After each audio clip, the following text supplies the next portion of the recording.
कभी कभी एक वादा प्यार नहीं होता, बल्कि एक जाल बन जाता है, जहां एक तरफ भरोसा होता है और दूसरी तरफ छुपा हुआ धोखा।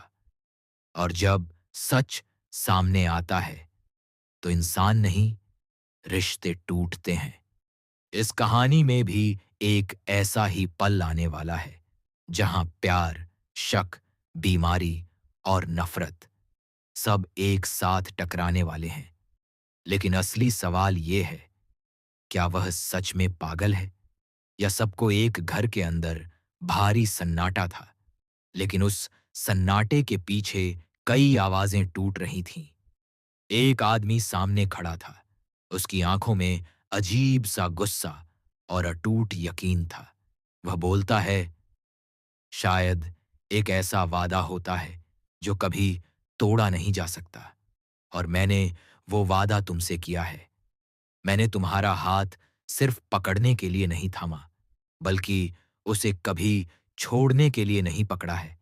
अब मैं तुम्हें छोड़कर कहीं नहीं जाऊंगा, और तुम्हें भी कहीं जाने नहीं दूंगा।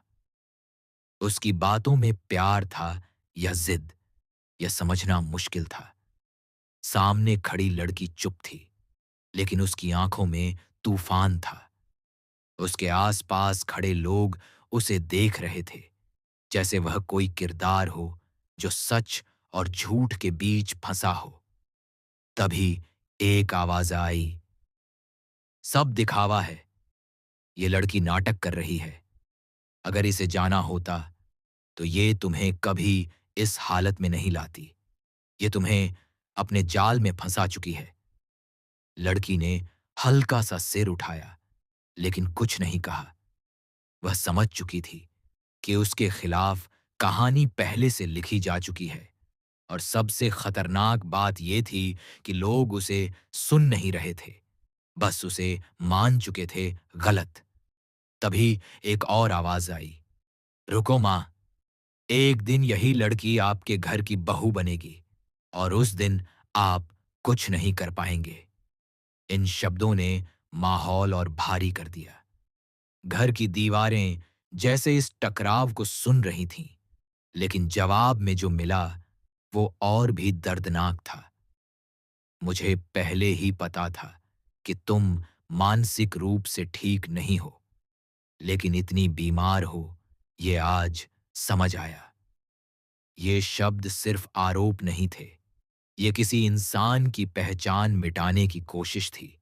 लड़की के लिए हर शब्द एक चोट बनता जा रहा था, लेकिन वह अब भी शांत थी, क्योंकि वह जानती थी कि अगर उसने आवाज उठाई, तो उसे ही गलत साबित कर दिया जाएगा। तभी एक और हमला हुआ।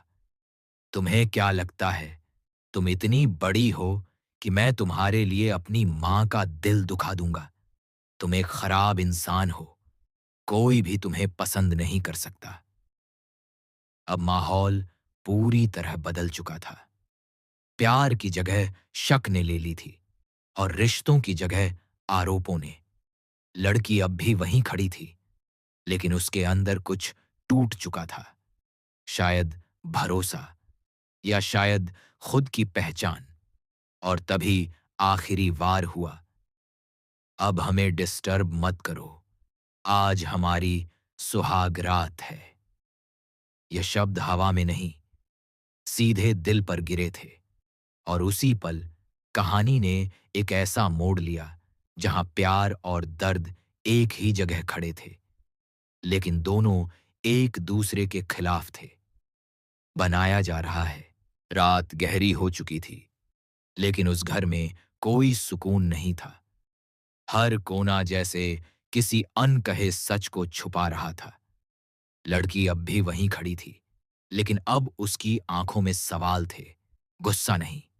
क्या सच में वही गलत है, या फिर पूरा सच उसे गलत साबित करने के लिए बदल दिया गया है? जो लोग कुछ देर पहले उसे पागल कह रहे थे, अब अपने रिश्तों और अपनी सच्चाई को बचाने में लगे थे। घर के अंदर प्यार का नाम था, लेकिन उसमें भरोसा नहीं था, और बिना भरोसे के प्यार सिर्फ एक अभिनय बन जाता है। लड़की धीरे धीरे पीछे मुड़ी, उसके कदम भारी थे, लेकिन वह टूटी नहीं थी, क्योंकि जब इंसान के ऊपर झूठ का बोझ बहुत बढ़ जाता है, तो वह टूटता नहीं, बल्कि अंदर से मजबूत हो जाता है। उसने एक आखिरी बार उस आदमी को देखा और धीरे से कहा, तुमने मुझे रोकने का वादा किया था, लेकिन तुमने मुझे समझने की कोशिश ही नहीं की। कमरा शांत हो गया। कोई जवाब नहीं आया, क्योंकि कभी-कभी सच बोलने से ज्यादा आसान होता है चुप रहना। वह आगे बढ़ी और दरवाजे की तरफ चल दी।